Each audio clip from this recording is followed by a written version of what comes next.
So napag-usapan na po natin dito, mga sangkay, ng hanggang part 3 ang patungkol po sa kung bakit magulo ang sistema ng mga politiko dito sa ating bansa o sistema ng ating gobyerno, dahilan kung bakit itong mga politiko nag-aaway-away, nagbabangayan, mga sangkay. Ngayon, pinag-usapan po natin dito kung ano ang napakagandang sistema o solusyon. Nako, kailangan po itong malaman ng mga Pilipino. At ito na mga sangkay, titingnan po natin ngayon sa ating vlog kung ano nga ba ang kailangan gawin para maipatupad o para mangyari itong parliamentary system or federal parliamentary system.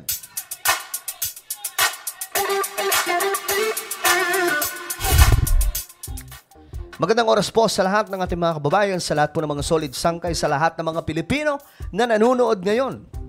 Okay, mga sangkay, maganda itong pag-uusapan natin. And I hope na maraming mga Pilipino ang makapanood dahil nga po nakaraan mga sangkay na pag-usapan po natin ito and very overwhelming. Ang dami po maraming mga Pilipino ang gustong malaman kung ano itong dapat ayusin sa ating pamahalaan. Dahil nga po, ang dahilan kung bakit ang gugulo ng mga politiko sa Pilipinas ay dahil po sa problema natin sa sistema. Dahil po tayo ay presidential system, magulo ang mga politiko sa Pilipinas, nag-away-away, nagbabangayan, sistema ang problema sa Pilipinas. Kung bakit itong mga politiko nag-aagawan, nagkukumahog para makauna sa pwesto. Bago tayo magpatuloy, pakisubscribe po muna yung ating YouTube channel. Ayan po sa baba ng video na to, makikita nyo po yung subscribe button. Pindutin nyo lamang po yan. Then click the bell and click all. At kung kayo naman po ay nanonood sa Facebook, huwag nyo pong kalilimutan na i-follow ang ating Facebook page. At ito mga sangkay, sa mga nanonood sa Facebook, may papagawa lamang po ako sa inyo saglit. No? Habang kayo ay nanonood sa Facebook, mga nasa Facebook lang, may makikita po kayong tatlong tuldok bandang itaas. Ito pong nakikita nyong larawan ay halimbawa lamang po yan mga sangkay. Pero tingnan nyo ng aktual itong video. Sa taas ng video ng pinapanood nyo, meron pong tatlong tuldok. Pindutin nyo lamang po yan, tapos may lalabas na show more. Pindutin nyo po yung show more, okay? I hope na nasusundan ng lahat. Pagkatapos nyan, pindutin nyo po yung bell na nasa bandang itaas, katabi po ng subscribe. Tapos pindutin nyo po yung all. Okay ba yon? So, eto na, mga sangkay, pag-usapan po natin ito. Ano nga ba ang solusyon para mawala na itong kahibangan ng mga baliw na politiko sa Pilipinas? Ngayon, ito na. Napag-usapan na po natin ang napakagandang sistema, parliamentary system. Ano ang solusyon? Paano magkakaroon ng parliamentary system? Paano magkakaroon ng federal parliamentary system? At open, 100% friendly na ekonomiya natin pagdating po sa foreign direct investment. Kasi ito lamang po ang tanging pamamaraan para mapatino ang mga politiko at mapagyaman po ang ating bansa kagaya po ng Singapore, Japan at maraming mga bansa na ngayon nag-adapt na po ng parliamentary system. Noon mga sangkay, ito. Well, anyway, ang solusyon po dito, walang iba kundi ang charter change. Para lamang po malaman po ng lahat mga sangkay, wala po akong pakialam sa mga bangayan ng mga politiko dyan dahil sa totoo lang, wala na po tayong pinapanigan dyan. Okay? Wala na po tayong pinapanigan sa mga politiko na yan dahil mahirap na lamang po magsalita. Pero ang concern ko dito mga sangkay, itong sistema ng ating pamahalaan. Kaya nga lang, itong problema para maisakatuparan itong charter change kasi para maipatupad o mangyari ng ganap itong parliamentary system na napakagandang sistema kagaya po ng Singapore, Japan na kung saan mga mayayaman pong bansa at hindi po magugulo ang mga politiko. Okay? Ang kailangan is maamyendahan ang 1987 Constitution. So, paanong pamamaraan? Kailangan ng charter change. Cha-cha. Hindi yung cha-cha na ginagawa ng lolo't lola natin, mga sangkay. Charter change. Okay? Kailangan ng charter change para maamyendahan ang ating konstitusyon. At isaayos muli. Hindi po tanggalin ang ating konstitusyon, kundi ayusin. Kailangan po yan mga sangkay. Kailangan ma-adapt po natin ang panahon natin ngayon. Kasi, kung titingnan po natin, ang mga politiko ngayon, halos pare-parehas na lang. My goodness.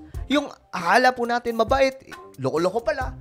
Yung akala po natin walang ano yung utak, baliw pala, mga sangkay. Dahil po yan sa sistema, gaya ng sinasabi ko kahit sino pang umupo sa upuan ng Palasyo ng Malacanang, hindi pa rin po titino o hindi pa rin gaganda ang takbo ng buhay ng mga Pilipino. Bakit? Sistema kasi ang may problema. That is why kailangan po natin ng parliamentary system. Okay, anong solusyon? Amyendahan ng Constitution, charter change. Ngayon, ang problema mga sangkay, ang mga senador, ayaw po nila na mangyari itong charter change. Sila po yung humahadlang, sa totoo lang. Sila po yung humahadlang mga sangkay para po maganap itong malaking pagbabago, totoong pagbabago sa Pilipinas. Ito, mga sangkay, pasadahan po natin. Gaano ka ba kaganda ang parliamentary system? Ito, napanood ko na po ito nakaraan, pero ulitin lamang po natin saglit. Ang mas madalas pong napag-uusapan ay paano kala mag-shift tayo sa federal form of government. Pero meron pa pong isa pang panukalang matagal ring nakabinbin. At kung sakali, mangangailangan din ng charter change kung ipatutupad ito. Kailangan ng charter change. Ngayon mga sangkay, gusto ko pong maliwanagan ng lahat kasi itong charter change, napupolitika. Dahil po kay Romualdez. Diba? Napupolitika dahil po sa mga politiko dyan na iba. Dahil sa totoo lang mga sangkay, hindi naman, alam nyo, hindi naman talaga,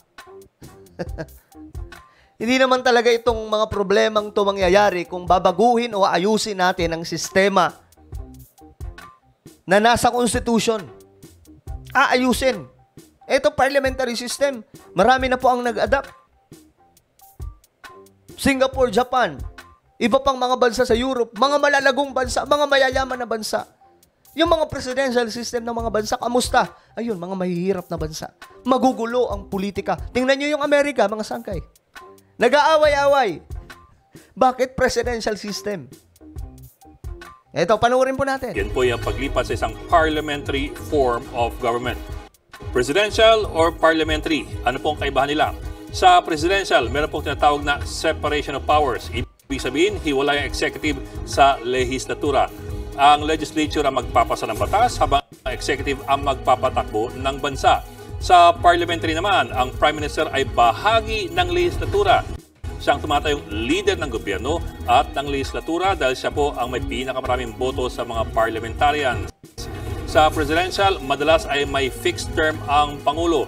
Sa parliamentary naman, maaaring patumbahin ng parliament ang gobyerno anumang oras sa pamamagitan lamang ng vote of no confidence. Diba? Ang galing. Mga sangkay, kapag hindi na maayos ang patakbo ng isang leader nila, prime minister, ayun lang, mga sangkay, vote of no confidence lang. Wala nang impeachment complaint na gagastos pa ng ilang milyon. Mas madaling magpalit ng gobyerno sa parliamentary form. Correct. At hindi po ito nagre-resulta sa isang krisis.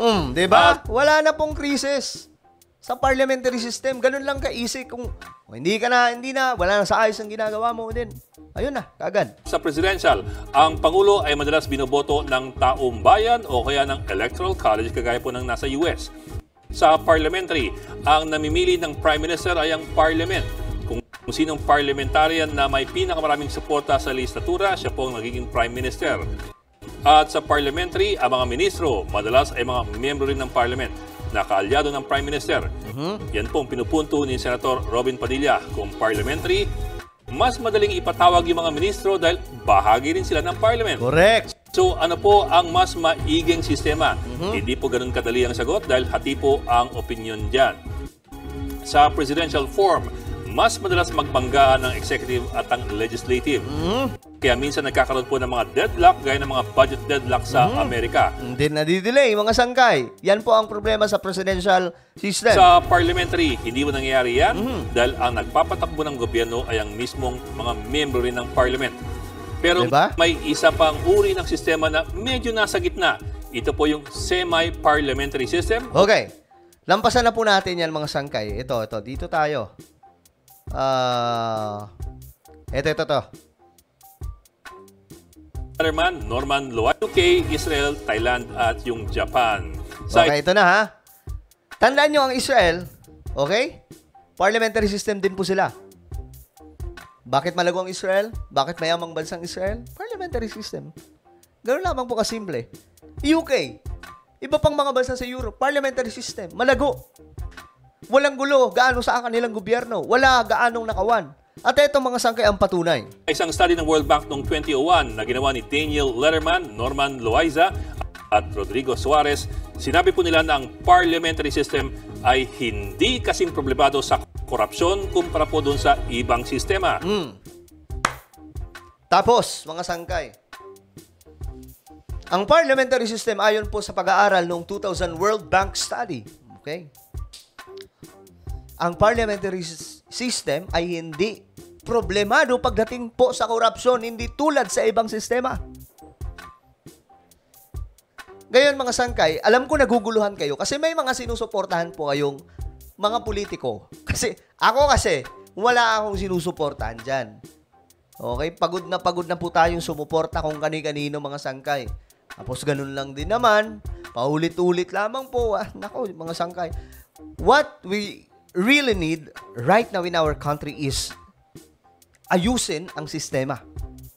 At ang sistemang mas nagpapagulo sa Pilipinas ay presidential government system or presidential form of government. Ngayon may parliamentary system na solution. So bakit hindi po natin ito kailanganin? Bakit hindi po i-approve? Kaya nga mga sangkay, sabihin na po natin, okay, kung totoong nagbabayad itong sinasabi mga congressman for People's Initiative, huwag kayong tatanggap ng pera. Huwag kayong tatanggap. Okay? Pero pumirma kayo dahil ito po ay magbabago sa sistema ng ating pamahalaan para tumino naman po ang mga politiko sa Pilipinas. Dahil alam nyo mga sangkay, itong mga politiko kaya magugulo, kaya nag-aaway-away, nag-aagawan ng pwesto dahil presidential form of government po tayo. Unlike kung parliamentary system, tatamarin na po dito yung mga politiko na mag-angas-angas dahil nga po, ang kailangan dito hindi po yung kaangasan, kagwapuhan, kasikatan, kundi talino mo at trabaho mo at dedication mo, passion mo na maglingkod sa bayan. Kaya nga po maraming mga prime minister ang hindi nagtatagal. Kasi nga po, nagre-resign na lamang po sila pag alam nilang hindi na nila kaya dahil puro trabaho dito. Ngayon mga sangkay, isinulong na po ito ni former President Duterte noon. Ito, panoorin natin. Ito, SONA po niya ito noong 2018. Duterte on charter change. I am confident that the Filipino people will stand behind us as we introduce this new fundamental law. Ito nga mga sangkay, nagtaka lamang po ako. Again, wala po tayo ditong kinakampihang politiko, Diyos mio marimar. Kahit po yung nasa admin, o itong mga anti-admin, wala, gitna po tayo mga sangkay. Pero ako nagulat lamang kay Tatay Digong. No? Sinuportahan po natin yan. Both BBM, from 2015 until 2022, di po tayo tumigil. Nagulat lamang po ako kasi bigla po siyang naging anti sa charter change. Kaya eto mga sangkay, itong video ay patunay na noon gustong-gusto niya po yung charter change. That will not only strengthen our democratic institutions but also create an environment where every Filipino, regardless of his social status, religion, or ideology, will have an equal opportunity to grow and create a future that he or she can proudly bequeath to the succeeding generation. Okay. Ito mga sangkay, mensahe niya na umaasa siya na itong charter change ay maipupush. Ito pa mga sangkay, may isa pa pong video dito. Nasuko na ang Pangulo sa pagsusulong ng federalism. Pero dapat daw baguhin pa rin ang konstitusyon. Sa talumpati ng Pangulo sa oath-taking ng mga kaalyadong nanalo sa halalan, sinabi niyang tanggap niyang hindi makakakuha ng suporta ang federalism. Ito sanang inaasahan niyang magiging daan para makamit ang tunay na kapayapaan sa Mindanao. Pero nakabinbin pa rin sa Kongreso ang panukala para sa federal form of government. Sabi ng Pangulo, kung hindi uusad ang federalismo, dapat ay baguhin na lang ang kasalukuyang saligang batas. It's not for in my generation, somebody else's. But you should change the constitution actually, not for anything. If you do not want federalism, fine. But change the constitution that would really change this nation. Yan po yung kanyang sinabi noon mga sangkay na ako ay naguluhan bilang isang taga-suporta. Naguluhan po tayo, okay, kay Tatay Digong. Kasi nga noon, gustong-gusto niya po itong charter change, itong amyendahan yung constitution natin. Pero nakaraan mga sangkay, may message po siya na sabi po niya, what is the problem of our constitution? If I'm not mistaken, kung yun po ang linya niya or there's no problem in our constitution, parang gano'n mga sangkay. So, hindi po siya pabor sa charter change. Okay? Ngayon mga sangkay, kung babalikan po natin ang mga video ng ating dating Pangulo na si Tatay Digong, pabor na pabor po siya sa charter change. Ngayon ang tanong ko, bakit kaya ngayon hindi na siya pabor? Diba? Magugulat ka na lang. Pero again, babalikan po natin itong pag-aaral ng 2001 ng World Bank. Ang pinakamagandang sistema ng pamahalaan ay parliamentary system. So, ang kailangan natin sa Pilipinas, Federal Parliamentary System. Kapag nangyari itong mga sangkay, asahan nyo, yung mga tatakbong politiko sa ating bansa, may mga utak na lahat.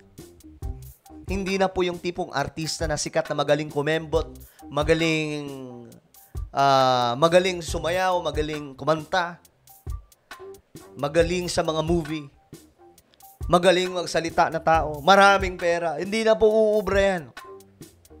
Ulitin natin. Panoorin po natin itong mga sangkay. Ulitin natin para magkaintindihan po tayo ano itong parliamentary system at kailangan po natin ng charter change. Daniel Letterman, Norman Loaiza at Rodrigo Suarez, sinabi po nila na ang parliamentary system ay hindi kasing problemado sa korupsyon kumpara po doon sa ibang sistema. Ayun, napakalinaw mga sangkay. Malinaw na malinaw. Malinaw na malinaw pa. Na sikat ng araw. At kung titingnan po natin, mag-aaralan natin ang mga bansa na nag-adapt ng parliamentary system, mga malalagong bansa. Wag na tayong lumayo. Ayan po, Japan, first world country, Singapore, Israel, at marami pa pong ibang mga bansa. Yan lang po ang kailangan natin. I hope na malinawan po tayo mga Pilipino. Kasi kahit ano pong sabihin natin, suportado ko si ganito, marimar masasaktan ka lang, sinasabi ko sa'yo. Bakit? Mabibigo ka dahil ang kanilang gustong gawin hindi mangyayari dahil nga presidential system or presidential form of government po tayo. That is why we have to support charter change. Wala na akong pakialam kung nagbabayaran ba sa sa People's Initiative. Then, tugisin nyo ang mga nagbabayad. Kasi ang problema mga sangka, itong mga senador, ayaw po nila sa People's Initiative or ayaw po nila sa charter change. Bakit? Kung hindi man mawalan po sila ng, ang pagkakaalam ko, mawawala po ata itong mga to eh. Depende po sa sistema na gagawin sa parliamentary system. Pero itong mga senador kasi, masyado pong uhaw na uhaw sa pwesto, sa totoo lang. I'm sorry to tell you guys. Malalaman, ang nakakatawa po dito, mga sangkay, sinasabi po nila lagi, hindi natin kailangan ng charter change. Maraming nagugutom na Pilipino. Maraming naghihirap na mga Pilipino. Lagi na lang nirarason yan, my goodness. Kailan ba nawalan ng kahirapan ng Pilipinas? Kailan ba nawalan ng mga nagugutom ang Pilipino? Kahit sinong umupo, mayroong ganyan. Bakit hindi natin subukan ang sistema naman na kung saan may possibility mga sangkay at kita naman ang ebidensya sa ibang mga bansa. Naging maayos po ang kalagayan ng kanilang komunidad. Ang sabihin nyo na lang, dyan sa Senado, ayaw nila mga sangkay kasi nga po, gusto po kasi nila ng upuan lagi. Mawawalan po sila ng mga pwesto. Ay, Diyos mio, marimar. So, tayo mga Pilipino, tayo ang mas makapangyarihan kaysa mga senador. Okay? Tayo ang may kapangyarihan kaysa sa mga senador. Anong sinasabi po dito? Pag-aaral noong 2001 ng World Bank, ang parliamentary system ay hindi po problemado sa korupsyon, hindi tulad sa ibang sistema ng gobyerno. So ngayon, malinaw na mga sangkay. Eto, papaalala ko lang mga sangkay kasi may part 1, part 2, part 3. Ito po ay part 4. Nandito po yan. Kung gusto nyo pong maintindihan pa ang iba, ayan mga sangkay. Ito po yung list. Isulong ang Federal Parliamentary System. Ito po yung playlist. Andito po, 4 na po yung in-upload ko dito. Pang 5 na itong napapanood nyo ngayon. Okay? So, bago tayo maghiwa-hiwalay, meron po akong Facebook group. Ito po ay hukbong Solid Sangkay. Hanapin nyo lamang po sa YouTube, Facebook pala. Exclusive for Solid Sangkay. Then mag-join group po kayo. But make sure na masasagutan nyo ang lahat ng katanungan dito. Okay? At ayun, ano po ang inyong komento mga Sangkay? Just comment down below. Ako na po yung magpapaalam hanggang sa muli. This is me, Sangkay Janjan. Palagi nyo pong tatandaan that Jesus loves you. God bless everyone.